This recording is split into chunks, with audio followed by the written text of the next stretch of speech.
Olá, meu povo lindo do Clube do Livro, eu sou a Gabriela e hoje estamos aqui para falar de filmes. Sim, afinal de contas, não é só de livro que compõe o nosso canal. Apesar de ser Clube do Livro, aqui também falamos de filmes e séries. Afinal de contas, antes de virar filme e série, o roteiro é um tipo de livro. E também muitos filmes e séries são baseados em livros já lançados.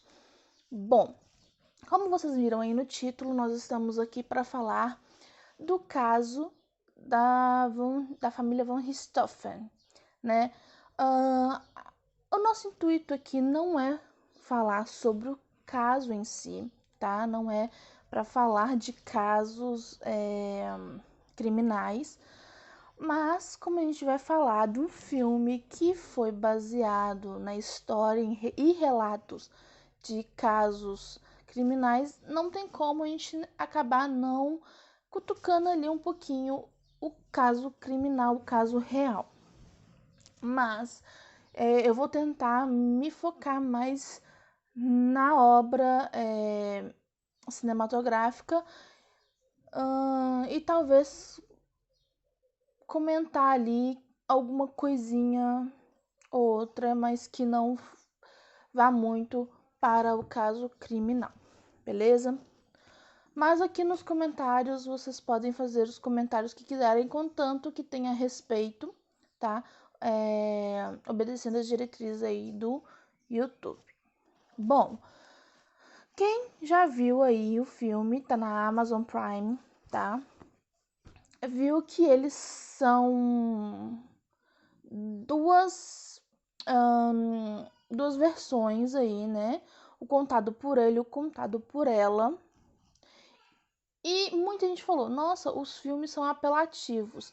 E sim, não tem como os filmes não serem apelativos, porque são versões contados pelos criminosos para tentarem não serem,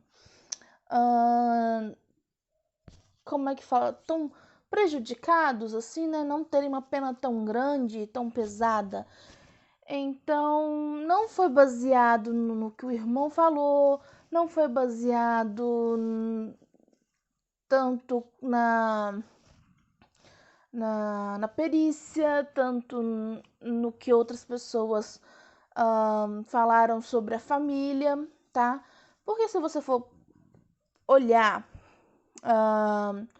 todo o caso por fora, você vai ver que não condiz o que tanto o namorado, o ex-namorado da Suzane, tanto o que a Suzane falou da família da menina, né? A família que os pais que foram mortos não condiz. Tanto que tem um livro da Elana Casoy, tá? Que tem 2 casos em um livro só, que eu ainda não li. Na verdade, eu não li nenhum livro sobre casos criminais falando da Suzane von Richthofen e nem também da Isabella Nardoni, mas são os 2 casos criminais que estão em um livro só, da Elana Casoy. Também tem um outro livro, eu vou ver se eu deixo aqui para vocês, passando aqui. São 3 livros que eu pesquisei e tem o caso, né, dos Richthofen. Bom, voltando pro filme. No filme aí passa a versão do namorado. A versão do namorado é uma versão em que ele era um inocente, tá? E aí conhece a Suzane. A Suzane era uma garota rica, mimada e cobrada. Nossa, Gabriela, como que assim a pessoa é mimada e cobrada ao mesmo tempo?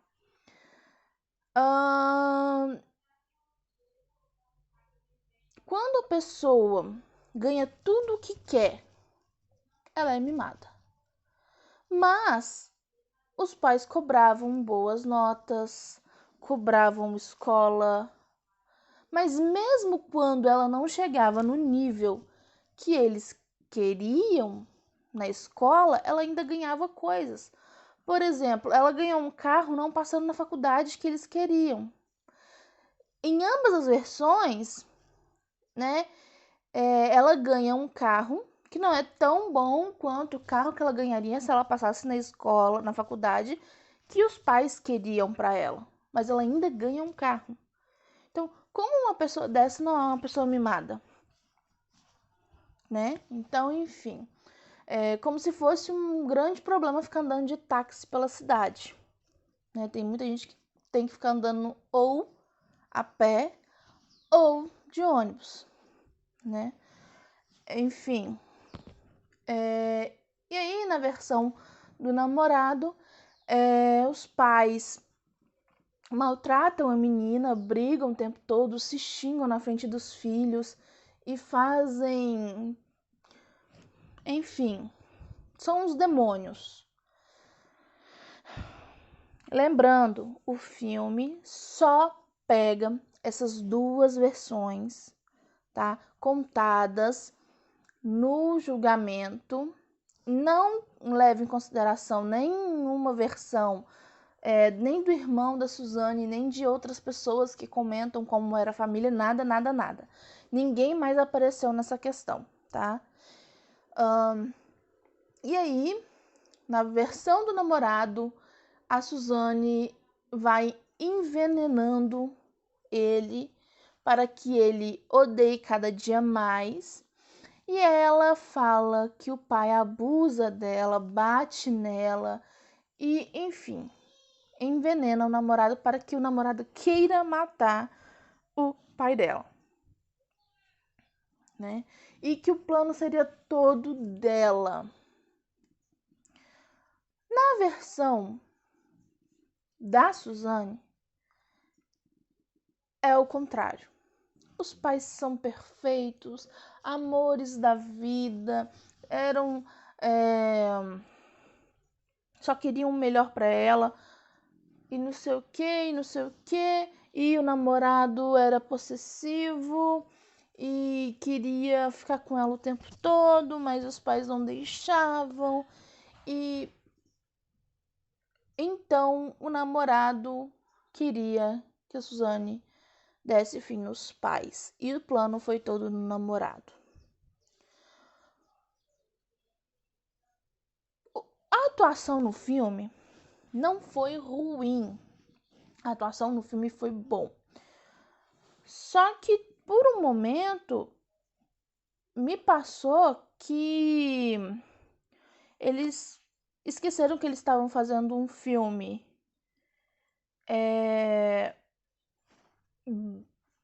criminal e queriam colocar um filme, sei lá, de suspense, terror ali, e colocou a Suzane numa vibe toda, sei lá, psicodélica, assim, eu achei meio estranho, mas tudo bem, até aí vai. Tem uma hora ali na boate, né? Tá bom, tá bom. A parte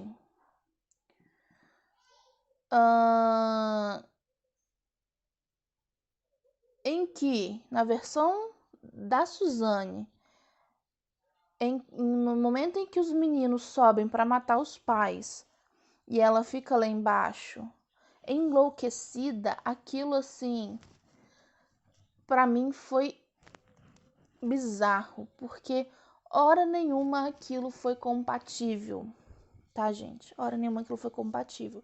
Para quem sabe a história, aquilo foi muito bizarro, porque não é compatível de jeito nenhum. Gabriela, se você tivesse que escolher uma das duas versões para acreditar, qual que você escolheria? Eu escolheria a versão dele. Tá, Gabriela, mas qual que é a sua opinião? Nenhum dos dois tá falando a verdade. E por quê?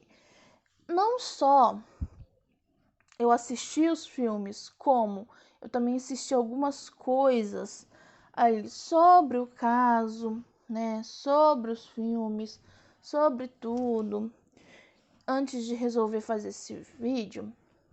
E tem algumas coisas ali que não foram colocadas no filme. Teve toda a perícia, teve toda uma investigação, e no filme foi colocado só a versão que eles contam. Então, não foi colocado depoimento dos policiais que chegaram no local. A primeira cena das duas versões, não, o policial chegando lá. Então, quando o policial vai dar a notícia que não aparece no filme, né, nas duas versões, que o pai da Suzane tá morta, a Suzane indiferente, falando, e agora, o que eu faço? Não apareceu o depoimento do policial, não apareceu o depoimento do irmão. Então, assim, não é verdade aquilo, tá? Aquilo é a versão modificada, contada no tribunal para que eles não sejam tão castigados assim por aquilo. Agora, saindo um pouco do filme, né, indo um pouco para a realidade. Quando foi fazer reconstituição, isso eu vi depoimentos de mais de uma pessoa. Eu vi o depoimento do perito, que estava acompanhando. Eu vi o depoimento da Ilana, quando estava fazendo a reconstituição, que ela também estava no local. E os dois falaram a mesma coisa. A Suzane estava totalmente nem aí. Estava assim, sem sentimento algum. Nada.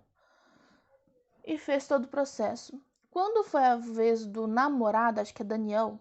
Daniel, o nome do ex-namorado? Não sei. Quando foi a vez do Daniel, ele foi fazendo o processo. Quando chegou no momento em que entraria no quarto para simular o momento da morte dos pais da Suzane, ele viu os policiais que estavam ali interpretando o papel dos pais da Suzane e passou mal, porque ele relembrou aquilo. Então, realmente, aquilo fez mal para ele. Ele não estava tão frio em relação a isso quanto a própria Suzane. Então, quer dizer, a pessoa que não tem parentesco, não tem conexão afetiva, sofreu mais com a reconstituição do que a própria filha do casal morto. Vocês entenderam o nível do sentimento ali? E tem entrevistas, as pessoas falam que aparenta que a Suzane não gosta de ninguém, nem do próprio irmão. E dizem que a sensação que dá é que ela guardou o irmão dela, digamos assim, para que ela tivesse alguma garantia, algum jeito de garantir que ela recebesse uma parte da herança. Que se ela soubesse ou tivesse certeza que não ia conseguir nada, que ela também daria cabo do irmão, porque ela não amava ninguém. Agora, se é algum tipo de psicopatia ou se é algum... a gente não sabe.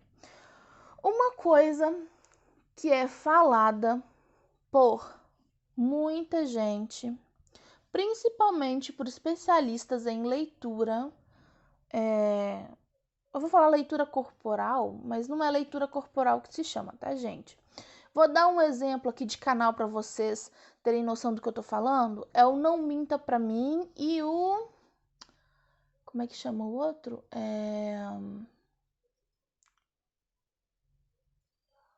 Ai, esqueci o nome do outro canal. Mas enfim, eles fazem uma leitura das pessoas, né? E já foi dito que A Suzane, ela é uma pessoa muito manipuladora e extremamente sedutora em questão de seduzir por manipulação. Não é sexualmente falando, é por manipulação. Por exemplo, eu consigo te convencer aqui que eu sou um doce de pessoa e eu preciso que você me dê R$1.000 agora. Eu consigo te convencer disso. Então, eu estou te manipulando, eu estou te seduzindo. É mais ou menos o que ela fazia. Ela fez isso com o Gugu, ela fez isso com médico da cadeia, ela fez isso com uma carcereira, ela fez isso com muita gente. E isso ela foi conseguindo privilégios, mesmo com as pessoas sabendo o que ela fez e as pessoas não gostando do que ela fez. Então, ela conseguia isso. E nada me convence de que ela conseguiu convencer o namorado. O namorado poderia não ser um doce de pessoa, como ele foi retratado na versão dele, tá? Na versão do filme, na versão dele, ele era um doce, ele era perfeito, ele vivia com os pais e não tinha nada. Ele não fumava, não bebia, não usava droga, nada. Mas veio a Suzane e fez tudo acontecer com ele. Acredito nisso? Não. Mas eu acredito que a Suzane seduziu ele, convenceu ele e manipulou ele para que ele se tornasse uma pessoa capaz de fazer uma coisa pior. Ele tinha escolha. Ele poderia falar não? Poderia. Todos nós somos capazes de falar não. Mas ele escolheu simplesmente seguir o plano, tá? Ah, Gabriela, mas ele acreditou que ela apanhava. No filme tá mostrando que ele acreditou que ela apanhava, que ela era abusada. Polícia, tá? Polícia. Ah, mas Gabriela, não. Tirasse ela de casa, fugisse com ela. Matar não seria uma opção. Matar não é uma opção para uma pessoa que acha que isso é errado. Entenderam a diferença? Uma pessoa que não tem coragem vai dizer não. Uma pessoa que, mesmo seduzida, vai falar assim: não, a gente vai fazer outra coisa. Eu vou te tirar desse mundo. Mas matar, não. É isso que eu penso. Nenhuma das duas versões estão, assim, condizentes com a realidade. Apesar de eu não ser uma pessoa que estava lá para saber qual que era a realidade. Quem vai saber a realidade? Quem estava envolvido, né? Se ninguém pegar e virar público com um grande filme, falando a versão, sei lá, do Andrés, o nome do irmãozinho da Suzana, do irmãozinho que não é irmãozinho mais, né? Na época era irmãozinho. Do irmão da Suzana, ou, enfim, os únicos que sabem a verdade são os envolvidos, né? Tem os livros que, depois desse filme, que foi realmente apelativo, mas, igual eu disse, não tem como não ser apelativo se no próprio filme fala, baseado no que os assassinos falaram no julgamento. Que, né, é aquele negócio. O advogado fala uma coisinha aqui, eles montam uma coisinha ali, qual que é o melhor lado para poder fazer a defesa e tudo mais, né? Então é isso. Depois desse filme, me deu muita curiosidade, então eu vou tentar ler sobre o Suzana e os Cravinhos, né, os irmãos, mais sobre o caso. Vou tentar ler sobre no livro da Ilana, porque aparentemente, pelo que eu vi outras pessoas falarem, tem uma versão aí no livro sobre o que o irmão fala, né? E tudo mais. Eu vou pesquisar sobre tudo isso para ver o que aparece. Mas lembre-se, o filme não condiz com a realidade e ele é uma ótima ficção. É isso aí, eu vou ficando por aqui. Um beijo para você. Veja aqui os vídeos que vão ficando aqui na tela. Tem uns clubes do livro de vários livros. Ah, e recado. Eu tinha falado para vocês em algum vídeo por aí, que eu esqueci já qual que foi, que eu ia fazer o próximo clube do livro, ou Deixada para Trás, ou A Paciente Silenciosa. E vai ser A Paciente Silenciosa porque eu larguei Deixada para Trás. E não era porque estava ficando chato. Simplesmente porque eu comecei a ler Deixada para Trás. Aconteceu algumas coisas que eu larguei o livro de lado um pouquinho. Passou-se algum tempo, quando eu fui pegar para ler de novo, eu fiquei embolada, esqueci um pouco que eu já tinha lido. E eu, com preguiça de voltar e ler de novo, eu larguei ele. Falei, vou pegar outro livro para ler, depois eu volto nele. Mas estava interessante, sim. Mas eu fiquei com preguicinha mesmo. E aí, o livro A Paciente Silenciosa, eu li tem muito tempo. Tô até com medo de fazer um vídeo sobre ele, mas eu li já tem muito tempo. Mas eu vou fazer sim e vou postar aqui para vocês. Enquanto eu estou lendo Trono de Vidro, tá, gente? Eu tenho uma playlist sobre o livro que vem antes desse, né? Foi lançado depois. Eu sei que foi lançado depois, mas na ordem cronológica ele vem antes desse. E não vou mentir, não. Ler na ordem cronológica me ajudou bastante a entender esse livro aqui, porque eu comecei a ler ele antes, assim, uns parágrafos, e eu fiquei muito confusa. Aí depois eu comecei a ler o outro, depois eu voltei para ler esse e falei, faz muito mais sentido. Bom, então eu vou ficando realmente por aqui dessa vez. Um beijo, fui!